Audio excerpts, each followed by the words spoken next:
เคก็สบายดีพ่อแม่พี่น้องที่ฮักทุกคนเชื่อต้นไม่สืบตรงนี้เชียร์ปองอารมณ์มิงลาบ้าสำหรับคลิปนี้กะเขาจะมาถ่ายให้เห็นบรรยากาศธรรมชาติอีกคลิปหนึ่งให้ทุกคนได้รับชมกัน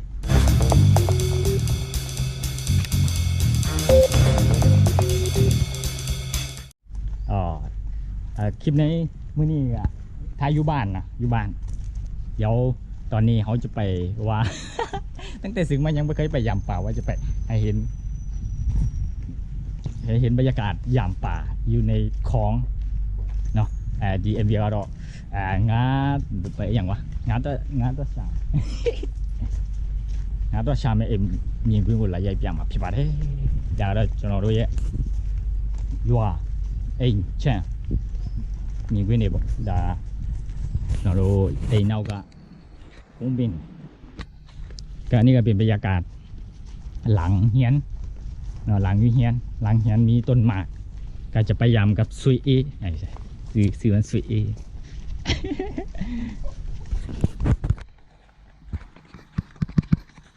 ไปยำไปนี่คือจะให้เห็นบรรยากาศยำป่าในคลองเนาะในคลองสวนเอาเนี่ยนี่ต้นหมากอยู่เฮียนต้นหมากเฮียนที่เกิดไม้กับเต็มอันบางทีมันจะก้อนนี่ต้นสวนหมากนี่จะเต็มแปดนี่มันก็หักเนาตายแล้วก็มีปลูกไม้แม่ปลูกไว้บ้าตั้งแต่สึกมายังไม่ได้ลงมาในทางนี้จักทีเลยเด้อนี่แค่ว่านับรอได้ป่ะนี่ก็เป็นครั้งแรกที่ลงมาในหลังสวนที่มือสึกมา นะนี่คือครั้งแรกที่ได้ลงมาในสวนเพิ่งมีน้ำอ่ะ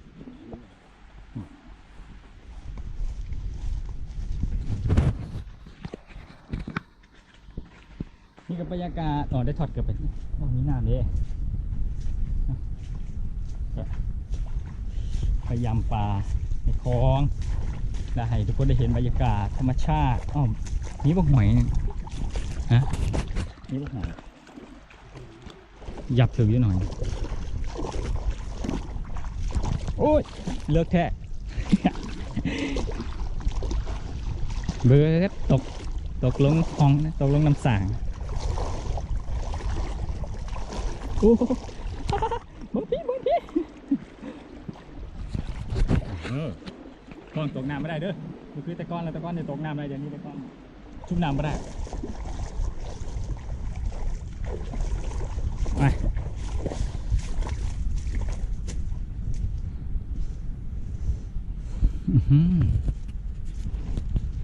เดี๋ยวเอาตะกร้าไปบ่ใส่นั่นมาบ่อันนี้เอาไว้นี่ดิ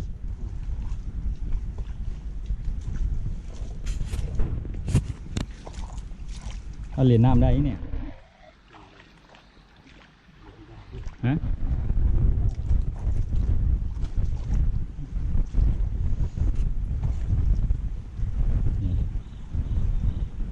อัลว่านี่หว่าคุณว่าอันนั้นไหมน่ะคุณว่าต้องลงไปมุดไหมน่ะเบอร์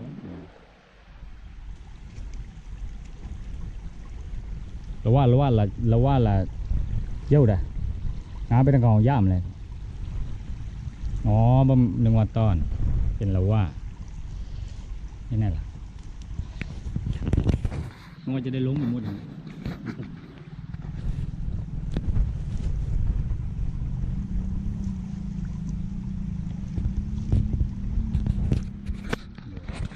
หนักเยอะเพื่อนละปัดอุ้ยหนักกี่นิ้วอ่ะ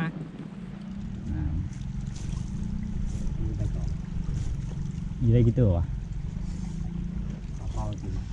ฮะ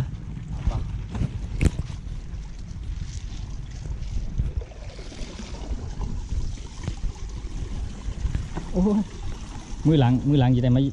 ยามเองบึกไม่ได้ลงมาจักเชียร์ไฟไหม้เท่าไรสุดอะได้กี่ตัว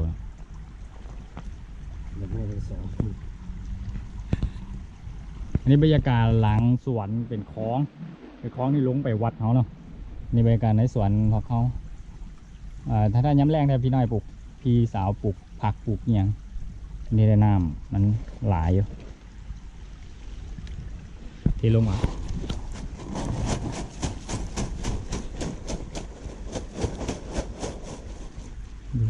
กูว่าใบตองซะมากกว่านะ เก็บของข้างหลัง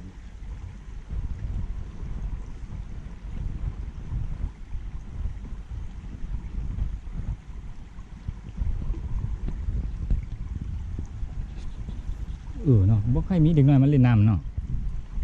เหรียญกลางยืนตัวนี้ล้มไป เรียนทั้งหลังหมดแล้ว เออ แล้วคล้องก็บ่คือแต่ก้อนเล่นน้ำกันอยู่ทุกมื้อ ว่า อืมโอ้อืม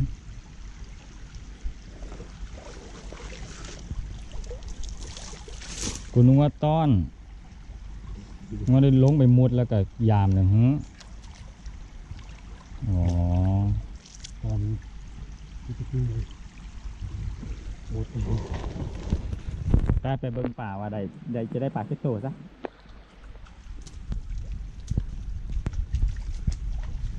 อุ๊ยชิตม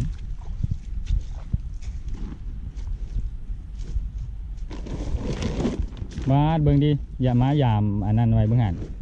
ยังแบบนั้นเบิ่งหันล้าวยังไงอย่าแบบเบิ่งหันน่ะกับบ่ถูกในพม่าคือเราว่านี่คือมายามไว้ไปตองจะไม่ต้องฟังเป็นกระกองที่ได้ได้ปลาตอง ตัดต่อไปที่นี่ มาปลาจิเล่ โอ้ยจำปลาไม่ได้เก็บเบื่อจนว่าตายแล้ว ทำไปแข็ง ปลาจิเล่ ปลากระเดือยใช่ นี่ปลาขาวนี่ปลาขาวโอ้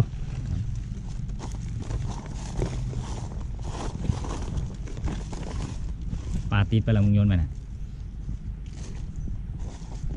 บักหอยบักหอยนี่มันมาจากใส่วะบักหอยตะก้อนในบ้านเขาไปจีนได้บักหอยนี่เดี๋ยวนี้มันหลายบักหอยน้อยหายเมื่อบักหอยน้าหายเมื่อบักหอยนี่มาเลยแก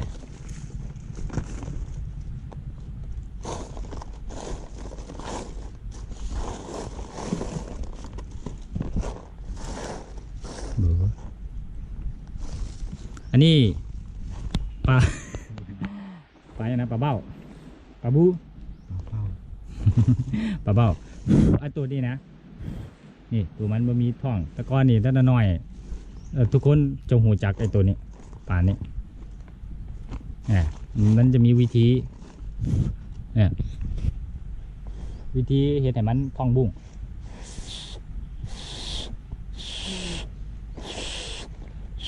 เฮ้ยสิละแม่ป้าใช่ป่าแล้วมั้งป้าตูดมันเลยป้าป่า เป้า ไม่ได้หาป่าด้วย ทรมานมันเนี่ย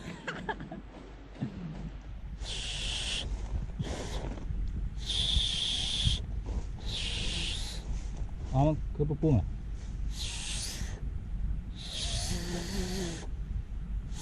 ว้าย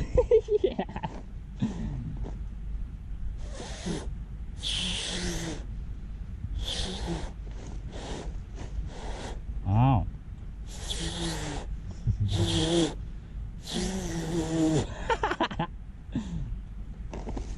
โอ้ยฮอนเมาส์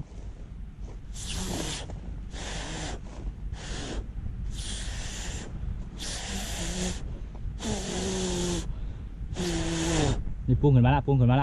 อ้ยเมาเบาๆแล้วล่ะพอเบิ่งทรมานมันในทรมานเจ้าของ ไว้อ่าน เหี้ยตัวเดียวนะแต่แค่นี้ล่ะเบิดมือนั่นแหละมื้อนี้ไปเอากุ้งอยู่หนองบัวมาอยู่พุ่นเขาขึ้นได้เดี๋ยวอยู่พี่มันคือเบิ่งดิถ้าต้มไปแดกนึงก็บ่ได้มึงไปเกิดงานเลยมีเอางานในเนี้ยไปอย่าง ปลามันดู ปลาล้งงูได้ไงเนาะงูได้ยังไงงูได้ไหนปลา ต้องตกอุ่นเลย งูตกขึ้นเถิก อ๋อเพิ่นตกเพิ่งเว้ยเออโอ้น้ำไหลนี่วะโอ้นี่คือเป็นบรรยากาศธรรมชาติของบ้านเฮาจะเป็นบรรยากาศที่ว่าตัวเวลาศึกมาตะโดหรือบลงมาจ้าเขียมีแต่พี่อายมาหยาบเว้ยนี่พี่อายมาหยาบแล้วมันจะวิธีละมือล้างมาคนอื่นนี่บ่เคยมาเบิ้งเจ้าว่าหยาบยังไงก็เลยเอิ้นตัวเอมาหยาบ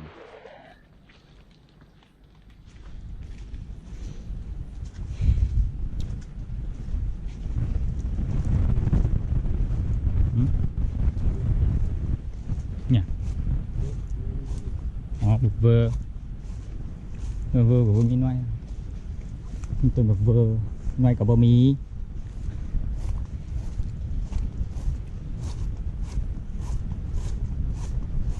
แกคลิปนี้กับบ่มีหยัง มายามป่าเล่นให้ทุกคนได้รับชมได้เห็นบรรยากาศธรรมชาติของทั้งบ้านเขานะเนาะอันนี้ก็เป็นบรรยากาศเล็กๆน้อยๆทั้งบ้านที่มีอยู่เนาะให้ทุกคนได้รับชมที่เอ็มเบียร์อามาบูแต่ระยะยะดาเนาะเตรียมมีเล่นที่เล่าไปตามชิวแต่หัวใจละว่าอะไรเรื่องย่ำมาบี้ตะอูสัตว์แบบนี้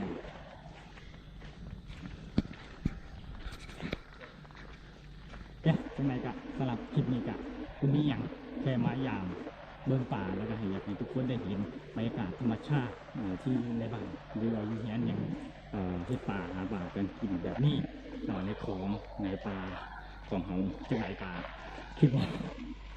จริงๆมีอย่างจะไหนกันขอขอบใจหลายๆเรื่องที่ติดตามมารับชมคลิปของเขาก่อนทุกคนมีจะเป็นสุขภาพแข็งแรงกับทุกสิ่งทุกอย่างเนอะบ๊ายบายที่มีเล่าไปยันยาสี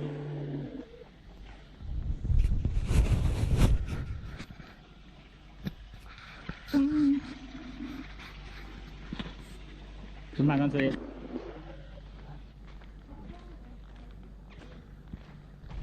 บอกเลย